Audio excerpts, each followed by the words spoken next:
कणिक रास तथा कणिक का घातांक। सबसे पहले हम जानेंगे कि घातांक किसे कहते हैं। किसी संख्या के ऊपर लगी धनात्मक अथवा ऋणात्मक घात उस संख्या का घातांक कहलाती है। यदि हमारे पास कोई संख्या है, उस संख्या के ऊपर कोई घात लगा दी जाए, चाहे वो धनात्मक हो या फिर ऋणात्मक हो, तो उसे हम क्या बोलते हैं, घातांक बोलते हैं। जैसे यदि हम x को 4 बार 4 टाइम्स मल्टीप्लाई करें, गुणा करें 4 बार x गुणे x गुणे x गुणे x, x को 4 बार गुणा किया गया तो हम लिख सकते हैं x की घात 4। यदि किसी के ऊपर कोई घात नहीं लिखा है तो 1 माना जाता है, तो इसका 1 और इसका 1 1 1 2 3 4, तो x की घात 4 हो गया। 4 को हम क्या बोलते हैं, घातांक बोलते हैं। और x क्या हो गई, हमारी संख्या हो गई। तो किसी भी संख्या के ऊपर लगी धनात्मक अथवा ऋणात्मक घात को घातांक बोला जाता है। जैसे x को आधार तथा 4 को घातांक कहा जाता है। x की घात 4 लिखा गया, जिसमें x को आधार बोला जा रहा है तथा 4 को घातांक कहा जा रहा है। अगला है कणिक। कणिक किसे कहते हैं, x एक परिमेय संख्या हो। हमारे पास कोई x परिमेय संख्या है और यह एक धन पूर्णांक हो। पूर्णांक जानते ही हैं, हम सब पढ़ चुके हैं। तो यह कैसा होना चाहिए, धन पूर्णांक होना चाहिए और ऋण पूर्णांक नहीं होना चाहिए। धन पूर्णांक हो तब यदि x का n वां मूल अर्थात x की पावर 1/n अर्थात x की घात 1/n या कह लीजिए nth रूट ऑफ x हो, तो एक अपरिमेय राशि प्राप्त हो जाए मुझे, तो n रूट x को हम n घात की करणी कहा जाता है। nth रूट ऑफ x को क्या बोला जाता है, n घात की करणी कहा जाता है। जैसे 5 का थर्ड रूट निकाला जा रहा है, में 3 को करणी घात तथा 5 को करणी घात कहा जाता है।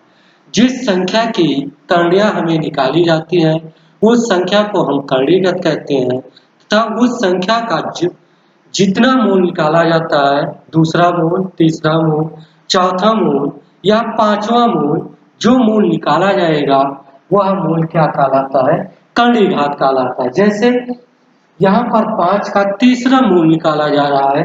5 का तीसरा मूल जब निकाला जा रहा है तो इसमें 3 को हम करणी घात कहते हैं। तीसरे मूल को हम क्या कह रहे हैं, करणी घात तथा 5 को क्या कहा जा रहा है, करणीगत कहा जा रहा है। फिर घातांक के नियम, घातांक के कुछ नियम है। x की पावर m है, फिर इंटू है x की पावर n है, दोनों को आपस में गुणा किया जाता है तो x की पावर m प्लस n होता है। कहने का तात्पर्य हुआ, यदि आधार समान हो, यदि आधार समान हो, घातें अलग अलग हो, आधार समान हो, घातें अलग अलग हो, तो राशियों को आपस में गुणा करते समय घातांक को आपस में जोड़ लेते हैं। एक बार पुनः समझिए, यदि आधार समान हो, घातें अलग अलग हो, तो इनको आपस में गुणा किया जाए तो घातांकों को आपस में जोड़ लिया जाता है। जैसे 2 की पावर 3 है इंटू 2 की पावर 4 है, तो 2 की पावर क्या हो जाएगी, 3 प्लस 4 इक्वल 2 की पावर 7। 2 की पावर 3 इंटू 2 की पावर 4, तो 2 की पावर कितना हो जाएगा, घातांकों को जोड़ेंगे 3 प्लस 4, तो 2 की पावर कितना हुआ, 7। अगला नियम है x की पावर n अपान x की पावर n, अर्थात कोशेंट का रूल है x की पावर m अपान x की पावर n, तो होता है x की पावर m माइनस n। अर्थात यदि आधार समान है, आधार समान है कोशेंट में, घातें अलग अलग हो, तो क्या करते हैं, घातांकों को आपस में घटा लेते हैं। जैसे 3 की पावर 7 अपान 3 की पावर 5 है, तो क्या हो जाएगा, 3 की पावर 7 माइनस 5 इक्वल 3 की पावर 2। 3 की पावर 7 है अपान 3 की पावर 5 है, तो क्या होगा 3 की पावर 7 माइनस 5 इक्वल 3 की पावर 2। अगला रूल है x की पावर m पूरे की पावर n इक्वल होगा x की पावर m n। कहने का तात्पर्य हुआ यदि आधार समान है तो घात की घात होने पर, देखिए x की पावर m है फिर पूरे की घात n हो रहा अर्थात आधार समान होने पर घात की घात होने पर घातांकों को आपस में गुणा कर लिया जाता है। अर्थात यह कहा जाए तो 5 की पावर 3 इन पूरे की घात 2, 5 की घात 3 है और पूरे की घात 2 है, तो ये हो जाएगा 5 की घात 3 इंटू 2 इक्वल 5 की घात 6। आधार समान है, घातों की घात हुई, घातों को आपस में गुणा किया गया, 3 गुणाई 6, तो 5 की घात कितना हो गया 6। अगला रूल है यदि हमारे पास दो अलग अलग राशियां हो, अलग अलग संख्या हो, x और y दो अलग अलग संख्या और उनके दोनों की पूरे की घात m हो, तो उनके अलग अलग घातों के गुणनफल के बराबर होता है। x y पूरे की घात m, तो x की घात m इंटू y की घात m होगा। कहने का तात्पर्य हुआ कि यदि हम लिखे 2 और इंटू 3 की घात 4 हो, तो इसका मतलब हुआ 2 की घात 4 इंटू 3 की घात 4। यदि दो अलग अलग राशियां हैं जिनका आपस में गुणा हो रहा है, अर्थात 2 गुणे 3 पूरे की घात 4 है, तो हम लिख सकते हैं 2 की घात 4 इंटू 3 की घात 4। अगला नियम है x अपान y अलग अलग संख्याएं हैं और पूरों की घात 5 है, पूरे की घात 5 है, तो हम अलग अलग लिख सकते हैं x की घात 5 बटे y की घात m। तो कहने का तात्पर्य हुआ यदि हम लिखे 2/3 की घात 4, तो हम लिख सकते हैं 2 की घात 4 बटे 3 की घात 4। x की घात 0 का मान 1, कहने का तात्पर्य हुआ यदि किसी भी संख्या की घात 0 है, उस संख्या का मान कुछ भी हो 1 2 3 4 5 या कोई हमारी चर राशि हो x y z a b c इत्यादि, यदि उसकी घात या घातांक 0 है तो इसका मान सदैव 1 होता है। अर्थात यदि हम लिखें 1 की घात 0 तो इसका मान 1, लिखे 10 की घात 0 तो इसका मान 1। कहने का तात्पर्य हुआ यदि कोई चर राशि है, चाहे a b c d हो अथवा x y z हो, यदि उसकी घात 0 है तो उसका मान 1 होगा। यदि कोई संख्या है, संख्यात्मक मान है और उसकी घात 0 हो रही है, तब भी उसका मान 1 होगा। अगला है यदि x की पावर माइनस n है तो इसका मान 1 x की पावर n होगा। अर्थात यदि हम कहें 2 की पावर -3 है तो इसका मान 1/2 की पावर 3 होगा। यदि 2 की पावर -3 है तो ये क्या हो जाएगा, बटे में हो जाएगा 1/2 की पावर 3, और बटे में जब होगा तो ये इसकी घात जो है ऋणात्मक से धनात्मक में तथा धनात्मक से ऋणात्मक में बदल जाएगी। यदि यहाँ 2 की घात 3 होता, यदि हम इसी को कहें 2 की घात 3 तो इसका मान 1/2 की घात -3 होगा। अर्थात कहने का तात्पर्य हुआ यदि x की घात यहाँ धनात्मक है तो बटे में 1/x की घात धनात्मक, यदि यहाँ पर x की घात ऋणात्मक है तो बटे में x की घात धनात्मक होगी।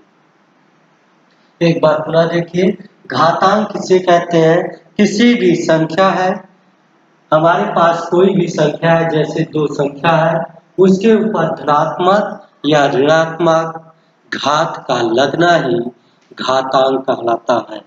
जैसे लिखा गया 2 की घात 3, तो 3 को हम घातांक बोलेंगे, तथा 2 को क्या बोलेंगे, आधार बोलेंगे। तो कार्य है किसी भी संख्या के ऊपर लगी धनात्मक अथवा ऋणात्मक घात उस संख्या का घातांक कहलाता है। जैसे यक्स गुणे यक्स गुणे यक्स गुणे यक्स, यक्स को 4 बार गुणा किया गया तो यक्स की घात 4 हो गया और यक्स को आधार कहा जाता है तथा 4 को घातांक कहा जाता है। कभी यदि यक्स एक परिमेय संख्या हो, हमारे पास कोई यक्स संख्या है और वह कैसी संख्या है, परिमेय है, अर्थात हम उसे p by q के रूप में व्यक्त कर सकते हैं और यदि एक धन पूर्णांक हो तब यक्स का जो यनवा मूल होगा वो कितना होगा, यक्स की पावर 1 by n या यक्स का यनियत रूट होगा।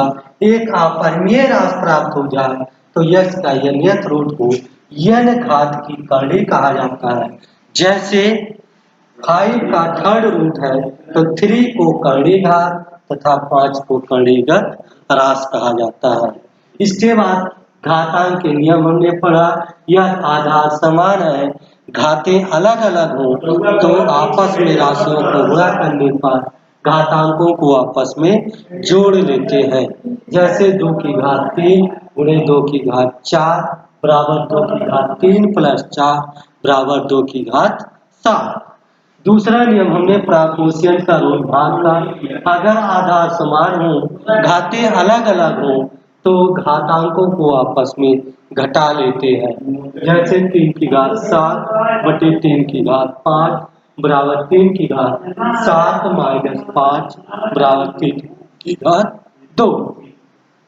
तीसरा रूल हमने ये पढ़ा, यदि आधार समान है तो घात की घात होने पर घातांकों को आपस में गुणा कर लेते हैं।